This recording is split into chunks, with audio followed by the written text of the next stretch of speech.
அவியானவரே, இந்த இந்த வேலையிலும் அப்பா உண்மை ஆராதனை செய்ய ஒரு குடும்பம் நாங்கள் வந்திருக்கிறோம். அதனால எங்களுடைய ஆராதனை கேட்டு ஒரு மத்தியில் வந்து எங்களை ஆசீர்வாதம் செய்வோம் என்று நம்ம யாரும் பட்டியல் மூடிக்கொண்டு நம்மளுடைய வாய்களை கொண்டு தேவனை ஆராதனை செய்வோம். அவர் ஒரு சர்வ சிருஷ்டிக்கும் எஜமானவர் அவர் மாத்திரம் தான். நம்மளை ஆசீர்வதிக்க இருக்கிற ஒரே பிதாவாகி தேவன் அவர் மாத்திரம் தான். அதனால இந்த வேலை நம்ம தேவனை நம்முடைய இதயத்தோடு ஆராதனை செய்வோம். ஹalleluya. அவர் பெரியவர், நம்ம மத்தியிலே வாசம் செய்கிற ஜீவனுள்ள தேவன். ஹalleluya.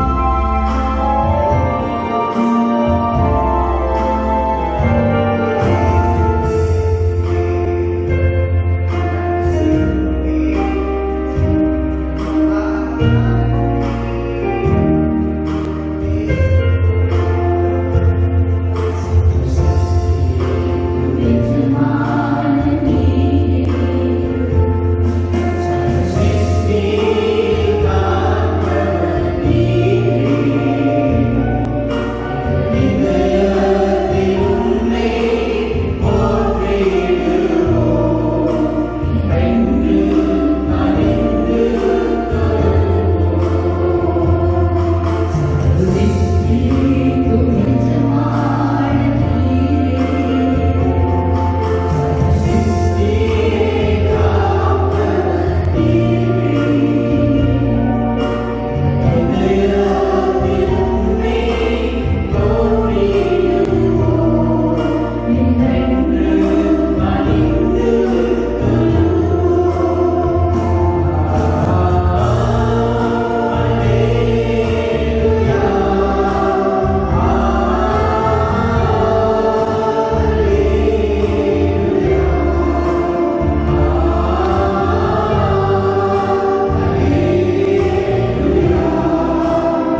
அன்பான தெய்வ பிள்ளைகளே, இந்த ஞாயிற்றுக்கிழமை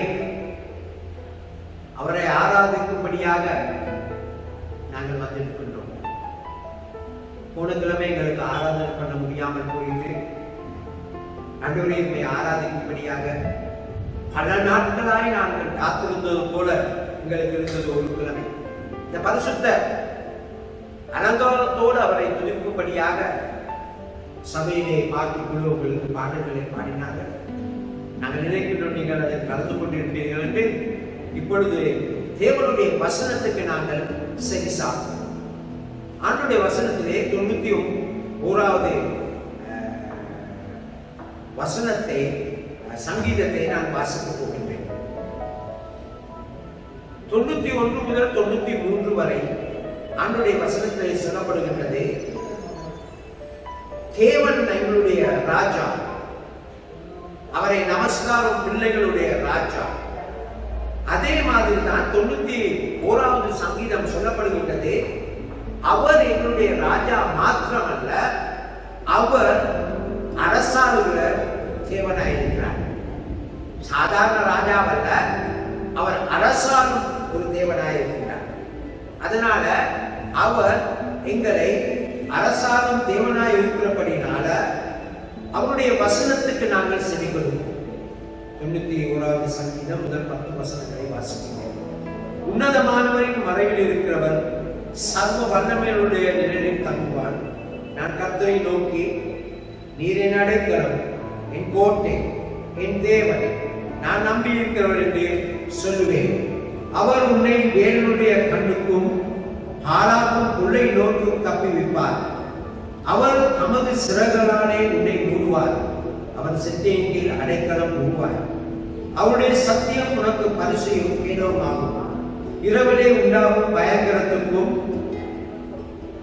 பகலிலே பறக்கும் அன்புக்கும் இருளில் நடமாடும் கொள்ளை நோய்க்கும் மத்தியானத்திலே பாழாக்கும் சங்காரத்துக்கும் பயப்படாதிருப்பாயாக. உன் பக்கத்திலே 1000 பேரும் உன் வலது புறத்திலே 10,000 பேரும் விழுந்தாலும் அது உன்னை அணுகாது. உன் கண்களில் மாத்திரம் அதை பார்த்து துன்மார்க்கருக்கு வரும் பலனை காண்பாய். எனக்கு அடைக்கலமாய் இருக்கிற உன்னதமான கர்த்தரை உனக்கு காவமாய் கொண்டேன். ஆகையால் பொல்லாப்பு உனக்கு நேரிடாது, வாதை கூடாரத்துக்கு வராது. இதுதான் நம்முடைய வசனம். அன்பித்தாவுடனே இந்த வசனத்தை ஆசீர்வதித்தலும், இந்த வசனத்துள்ள ஆழமான பகுதிகள் எங்களுடைய ஆத்மீக கண்களிலே காண திருமைக்குரியவர். நான் அல்ல ஆண்டவரே, நீ பேசவர், ஜனங்களை ஆசீர்வதிக்கவர். இயேசுவின் நாமத்தில் கேட்கிறார். ஆமென். 91வது சங்கீதம் என்ன சொல்லுகின்றது என்றால், அவர் எங்களுடைய ராஜா, அவர் எங்களை அரசாளுகிறார். அது மாத்திரமல்ல, அவர் உயிரோடு எழுப்பினபடினால, மரித்தோரிலிருந்து 3ஆம் நாள் உயிரோடு எழுப்பினபடினால அவர் அவருடைய சபைக்கு பெரிதான ஒரு வெற்றியை கொடுத்திருக்கின்றார். ஏன்? அவர் ராஜாவாக இருக்கிறபடினால் அவர் எங்களை அரசாளுகிறார். அன்பான பிள்ளைகளே, ஒரு பயங்கரமான ஒரு காலத்திலே நாங்கள் ஜீவித்துக் கொண்டிருக்கின்றோம். பிரச்சனை திரும்பவும் வந்திருக்கின்றது இலங்கைக்கு. முழு உலகத்துக்கும் பிரச்சனை வந்து கொண்டே இருக்கின்றது. ஜனங்கள் அழுகின்றார்கள், வேதனையோடு கத்துகின்றார்கள். ஜனங்கள் பயத்தினால் பயந்து போயிருக்கின்றார்கள். ஜனங்கள் சொல்றாங்க, எங்களுக்கு ஒரு விதமான நம்பிக்கை இல்லை என்று. அநேக பிரதேசங்கள் மூடப்பட்டிருக்கின்றது. ஆனால் கிறிஸ்தவராகிய எங்களுக்கு பெரிய ஒரு எதிர்பார்ப்பு உண்டு. அவர் மூலமாக எங்களுக்கு பெரிய ஒரு எதிர்பார்ப்பு உண்டு. ஏனென்றால் அவர் எங்களுடைய ராஜா. ராஜா மாத்திரமல்ல, அவர் அரசாளுகின்றார். அவருடைய வசனத்திலே நாங்கள் பார்த்தோம், அவர் எங்களுடைய கோட்டையாக இருக்கின்றார். அவர் எங்களுடைய பாதுகாப்பு. அவர் எங்களுடைய தேவன். நாங்கள் விசுவாசிக்கும் தேவன் என்று 91வது சங்கீதம் அங்கே கூறப்படுகின்றது. 3வது வசனத்தில் சொல்லப்படுவது, கொள்ளை நோயிலிருந்து நான் உன்னை தப்புவிப்பேன். ஏனென்றால் அவர் எங்களுடைய ராஜா. அவர் அரசாளுகின்றார். வாதை கூடாரத்துக்கு வராது என்று சொல்லப்படுகிறது. அது மாத்திரமல்ல, அவர்களுக்கு ஒரு பொருத்தனை கொடுத்திருக்கிறார். என்ன பொருத்தனை? என்னை நோக்கி கூப்பிடு, நான் உனக்கு மறு உத்தரவு கொடுப்பேன். என்னை நோக்கி கூப்பிடு, நான் உனக்கு மறு உத்தரவு கொடுப்பேன். ஆபத்திலே நான் உன்னோடு கூட இருப்பேன். அன்பான பிள்ளைகளே, ஒரு ஆபத்தான காலத்தில் நாங்கள் ஜீவித்துக் கொண்டிருக்கின்றோம். ஆனால் ஆண்டவருடைய பொருத்தனை எங்களோடு இருக்கின்றார். ஏன்? அவர் எங்களுடைய ராஜா. ஏன் அவர் அரசாளுகின்றார்? அவருடைய பொருத்தனை வாதை கூடாரத்திற்கு நெருங்கார். இந்த காலை வேளை திரும்பவும் கிறிஸ்தவராகிய அவருடைய பிள்ளைகளுக்கு நான் சொல்வது, எனக்கு தெரியும் எல்லோரும் இந்த காலத்தில் ஜெபம் பண்ணி கொண்டிருக்கின்றார்கள். அது மிக முக்கியமான காரியம். ஆண்டவர் பொருத்தனை பண்ண என்னை நோக்கி கூப்பிடும். அவரை நோக்கி கூப்பிடும் போது நான் உனக்கு மறு உத்தரவு கொடுப்பேன். பொருத்தனை பண்ணிட்டார். கூப்பிடு, மறு உத்தரவு கொடுப்பேன். பொருத்தனை பண்ணிட்டார். என்னை நோக்கி கூப்பிடு, நான் உனக்கு மறு உத்தரவு கொடுப்பேன். நாங்கள் ஜெபத்தினால் அவரை நோக்கி கூப்பிடுவோம். கூப்பிட்டு என்ன சொல்ல வேண்டும்? வாதை என்னுடைய கூடாரத்துக்கு வரக்கூடாது. 3வது வசனம், கொள்ளை நோய்கள் வரக்கூடாது. கொள்ளை நோய் முழு உலகத்தை அசைத்துக் கொண்டிருக்கின்றது. இந்த நேரத்திலே நாங்கள் ஜெபம் பண்ண வேண்டும். கொள்ளை நோய்கள் என்னுடைய கூடாரத்துக்கு மாத்திரமல்ல வரக்கூடாது. நாட்டுக்கு வரக்கூடாது, சபைக்கு வரக்கூடாது, கிறிஸ்தவ பிள்ளைகளுக்கு வரக்கூடாது. எனக்கு தெரியும், எல்லா கிறிஸ்தவர்களும் இந்த காலத்திலே ஜெபம் பண்ணி கொண்டிருக்கின்றீர்கள். ஆனால் ஜெபத்தை நாங்கள் தொடர்ந்து ஜெபம் பண்ணுவோம். தொடர்ந்து அவரை நோக்கி கூப்பிடுவோம்.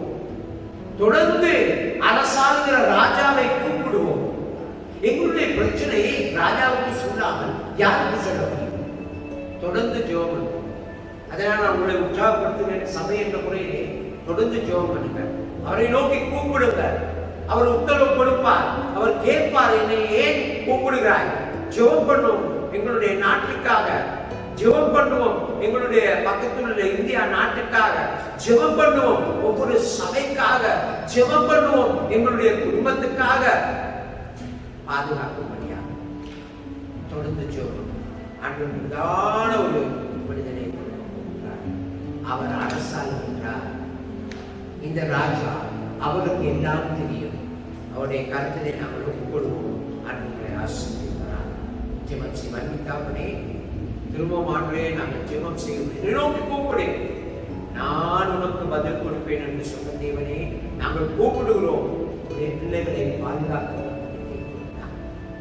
உம்முடைய ஜனங்களை, உம்முடைய சபையை, உம்முடைய ஊழியக்காரர்களை, ஆண்டவரே இது உம்முடைய நாடு. இந்த நாட்டை, இந்த நாட்டில் உள்ள ஜனங்களை, அதிகாரிகளை ஆண்டவரே நீ பாதுகாக்க. எங்களுடைய பக்கத்தில் உள்ள இந்தியாவுக்காக உழைச்சோம். உம் கிருபை அவர்களோடு கூட இருக்கிறவர். ஆண்டவரே உம்முடைய சபை, உம்முடைய பிள்ளைகள் ஒவ்வொருவரை கலந்து கொண்டிருக்கிறோம். நீரே ஆசீர்வதித்து வழிநடத்த வேண்டும் என்று பிதா குமாரன் பரிசுத்த ஆவியின் நாமத்தில் கேட்கிறோம் பிதாவே. ஆமென். கர்த்தர் தாமே உங்களை ஆசீர்வதிப்பார்.